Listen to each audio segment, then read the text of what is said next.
Friend, good morning. कैसे हो आप सब? आई होप कि यार तुम अच्छे होंगे, स्वस्थ होंगे और मस्त होंगे। तो फ्रेंड, मैं आज बनाने जा रही हूँ गाजर का हलवा। हाँ जी, तो मेरे हस्बैंड लेके आए थे 2 किलो गाजर। तो मैंने सोचा चलो, वो गाजर हलवे के लिए लेके आए थे। तो बस मैं यहाँ पे बनाने लगी हूँ हलवा, क्योंकि मेरा अभी बड़ा बेटा भी आया हुआ है।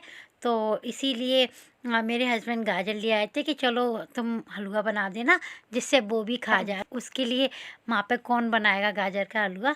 तो बस तो तुम बना देना। तो बस मैं यहाँ पे बस बनाने लगी हूँ हलवा। तो यहाँ पे मैंने सारी गाजर को अच्छे से वॉश कर लिया है, फिर उसे छील लिया। छीलने के बाद मैंने इनको किसा है। छील लो ना तो सही रहता है, क्योंकि छीलने से ना जो गाजर में थोड़ी किरकरा किरकरा जो घास के ऊपर कुछ होता है ना, वो छीलने से सब कुछ निकल जाता है। गाजर बिल्कुल साफ़ हो जाती है। और फिर उसके बाद हमें इसे किस लेना चाहिए। बस मैंने इसे किस लिया है। किसने के बाद फ्रेंड मैंने इसे डायरेक्ट कढ़ाई में डाल दिया है अभी। और बस इसे मैं 10-15 मिनट इसे भूंज लूँगी।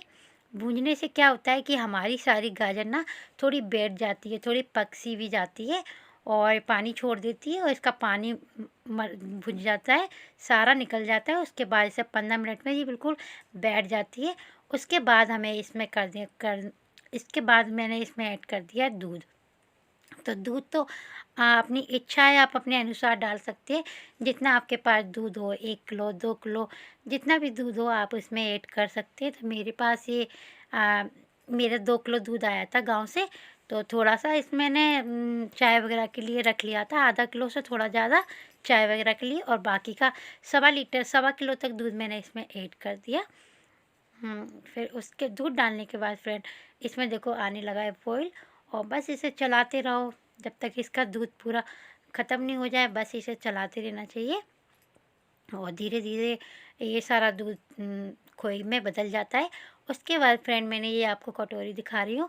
तो मैंने ले लिए यहाँ पे 3 कटोरी शक्कर। और शक्कर मैंने इसमें कर दिए ऐड, क्योंकि मैं थोड़ा कम कम करके ही शक्कर डाल रही थी। क्योंकि मुझे ऐसा लगता है कहीं ज़्यादा नहीं हो जाए, कहीं कम नहीं हो जाए। और कम हो जाए, अगर शक्कर कम हो गई तो मेरे हस्बैंड कहेंगे कि शक्कर कम डाल दिए इसमें। तो बस, क्योंकि वो मीठा थोड़ा ज़्यादा खाती है, इसी चक्कर में पहले मैंने सोचा थोड़ा बचा लूँ। फिर मैंने कहा चलो पूरी डाल दो, अगर फीकी रह जाएगा, थोड़ा सा भी फीका रह गया तो मेरे हस्बैंड कहने लगे कि फीका बना दिया। तो बस मैंने शक्कर ऐड कर दिए। और शक्कर डालने के बाद फ्रेंड देखो, शक्कर ने किस तरीके से पानी छोड़ दिया है। बस हम इसे भी अब थोड़ी देर, जब तक इसका पानी अच्छे से बिल्कुल सूख नहीं जाता, जब तक इसे और हम चलाते रहेंगे। तब तक मैंने यहाँ पे ले लिए इलायची, 5-6 इलायची ले लिए। बस मैं यहाँ पे इलायची को कूट लूँगी।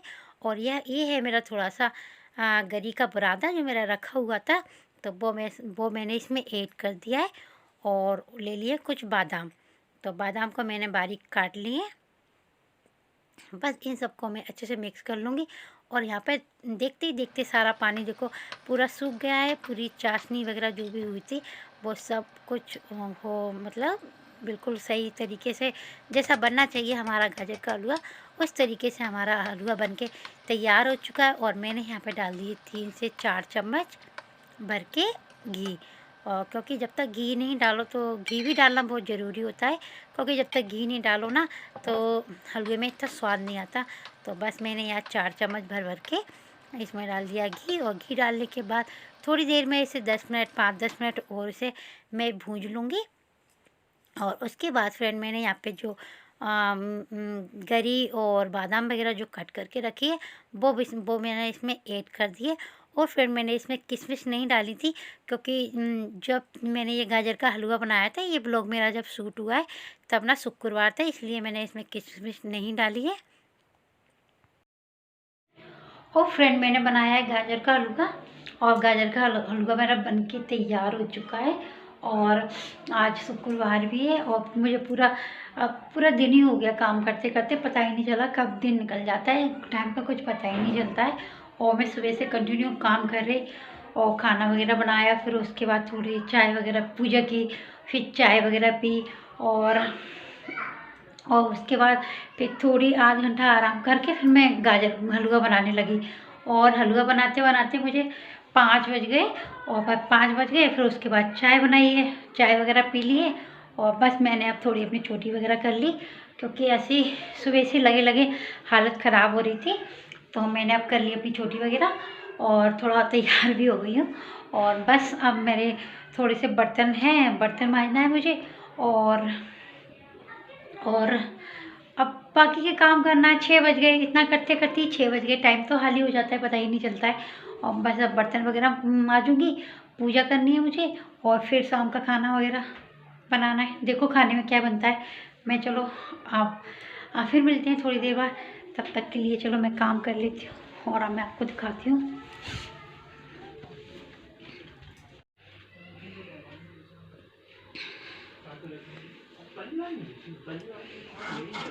बस ये रहा गाजर का हलवा। बस यहाँ चाय भी बन चुकी है, सब हो गया। बस अब मुझे बस किचन थोड़ी साफ़ करनी है अपने आप। बस अपने आप को तो साफ़ कर लिया है, और अब थोड़ी ये किचन वगैरह भी साफ़ कर लूँ। काम बहुत ज़्यादा है, टाइम कम है। और मैं आपसे बोल रही थी, देखो बज गए 6:30। मैं आपको दिखाती हूँ, ये देखो मतलब 6:35 हो चुके हैं। और टाइम तो ऐसे निकलते रहता है। बस अब मैं पूजा वगैरह करूँगी, बर्तन मांजूंगी, जब तक बज जाएंगे 7:15 या 7:30, 7:15 बज जाएंगे। और फिर खाना बनाना है। आज मेरा फास्ट भी है, आज है दिन शुक्रवार। तो फ्रेंड चलो मिलते हैं थोड़ी देर बाद। और फ्रेंड उसके बाद मैं यहाँ पे करने लगी हूँ शाम की आरती। तो यहाँ पे मैं कर रही हूँ अपनी आरती वगैरह। और बस इन सब आरती वगैरह से काम से निपट के मैं अपने खाने की तैयारी करूँगी। और शाम की टाइम हो चाहे सुबह हो, काम तो लेडीज़ के लिए बराबर होता है, दोनों टाइम ही काम ज़्यादा होता है। और मुझे चने और सेक वगैरह ये भी बनाने पड़ते हैं टाइम से। वह अगरबत्ती लगाने के बाद ऊपर मेरी तुलसी माता रखी हुई हैं, तो बस मैं गई थी तुलसी माता पे भी दिया लगाने के लिए। तो मैं यहाँ पे तुलसी माता को दिया लगाया ही हूँ। उसके बाद फ्रेंड मेरे जो ये बर्तन पड़े हुए हैं, तो बस मैं इनको भी अच्छे से इनको भी माँज के रख दूँगी, क्योंकि एक के बाद एक काम हमको निपटाने हैं। और इतने में मुझे याद आ गया कि अरे मैंने अभी चने तो बॉईल होने रखे नहीं है, और टाइम कम से कम 7:15 बजे मेरे बेटे का आने का टाइम हो गया था। तो बस मैंने बर्तन हाथ धो के मैंने पहले चने रख दिए कुकर में बनने के लिए, उबलने के लिए। और मैंने सारे बर्तन क्लीन कर लिए, तब तक मेरे चने भी बॉईल हो गए। उसके बाद फ्रेंड मैंने यहाँ पे बनानी है गोभी आलू की सब्ज़ी, और यहाँ पे बनाने लगी हूँ मैं रोटियाँ। और ये तो आपको मैं थोड़ा थोड़ा शॉर्टकट में बताती जाती हूँ, और क्योंकि काम तो बहुत ज़्यादा हो जाती हैं, पर मैं शॉर्टकट में आपको बताती जाती हूँ कि जो मेन काम है वो आपको मैं दिखाती जाती हूँ। और छोटे मोटे काम तो मैं शूट ही नहीं करती, क्योंकि ना आप शूट करो या काम करो बस यही हो जाता है। बस रोटी बना रही थी, रोटी बनाते में मैं सोचा चलो इसमें मैं धनिया डाल देती हूँ, फिर मैं अपने पापा जी के लिए थाली लगा देती हूँ। तो बस मैंने यहाँ पे गैस को कम कर दिया है, और मैंने यहाँ पे काटने लगी हूँ धनिया। और क्योंकि मुझे ना पापा जी की चिंता बहुत रहती है, मुझे लगता है चलो उनको पहले खाना परस के दे दो, तो मतलब वो उनको खाना परस के चला जाए ना, तो हमारी ना आधी टेंशन ख़त्म हो जाती है। फिर हम मतलब कैसे ही बनाते रहो, कितनी भी देर हो जाए, तो उन्हें ये तो नहीं लगता है कि देखो लेट हो गया, टाइम हो गया। तो बस मैं यहाँ अपने पापा जी के लिए लगा रही हूँ थाली। तो मैं यहाँ पे बस रोटियों में लगा लूँगी घी। और अभी क्या सब्ज़ी गर्म थी ना, तो मैंने डायरेक्ट थाली में ही कर दी, जिससे वो ठंडी हो जाएगी। और वैसे भी मेरे पापा जी वगैरह को ना ऐसे थाली में ही खाने की आदत है, तो मैंने बस डायरेक्ट थाली में परस दी। कटोरी में गर्म लगती तो वो खा नहीं पाते, और सब्ज़ी गर्म भी थी तो मैंने थाली में ही कर दिया डायरेक्ट। बस मैं उनको दिया ही हूँ मैं खाना। और यहाँ पे लोटे में रख दिया है मैंने उनके लिए गुनगुना पानी, क्योंकि सर्दियाँ हो गई हैं, तो पानी ठंडा पानी क्या दांतों में लगता है। तो उन्होंने कहा कि गुनगुना पानी वो कहा क्या वो पीते ही है। तो बस मैं यहाँ पे अपने बेटे को दे दूँगी, तो वो अपने बाबा को दिया आएगा जाके। उसके बाद फिर मैंने सबको खाना परस दिया था, और मैंने लगा ली है यहाँ पे अपनी थाली। तो मेरी गोभी आलू की सब्ज़ी, पराठे, गाजर का हलवा, मूली। तो फ्रेंड मेरा ब्लॉग इतना सा ही था। अगर आप मेरे वीडियो पे नए हो तो प्लीज़ मेरे चैनल को सब्सक्राइब करें। बाय।